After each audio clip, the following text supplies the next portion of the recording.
عليها مدرسة أهل البيت، هذه بناها الشيخ المفيد قبل الشيخ المفيد غير منقح، وهي أنه الإمام لا بد أن يكون منصوصا، الإمام لا بد أن يكون معصوما، الإمام لا بد أن يكون عدده 12، الإمام الثاني عشر لا بد أن يكون ماذا؟ حيا. هذه الأصول التي بناها الشيخ المفيد مولانا في كتبه، وقبل ذلك ومنه صارت أصول المذهب خلصت. ومن ينكرها مو فقط يخرج عن المذهب في المتقدمين، يخرج عن الدين كافر.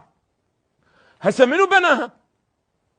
أنت لم تسمعها من الإمام الصادق. أنا لو كنت في خدمة الإمام الصادق، لو كنت في خدمة رسول الله ويقول الاعتقاد بإمامتنا أصل الدين فمن أنكرنا فهو إلى النار، من يعتقد بعصمته يقبل، تحت القضية، أليس كذلك؟ ولكن أنت ممن تسمعها؟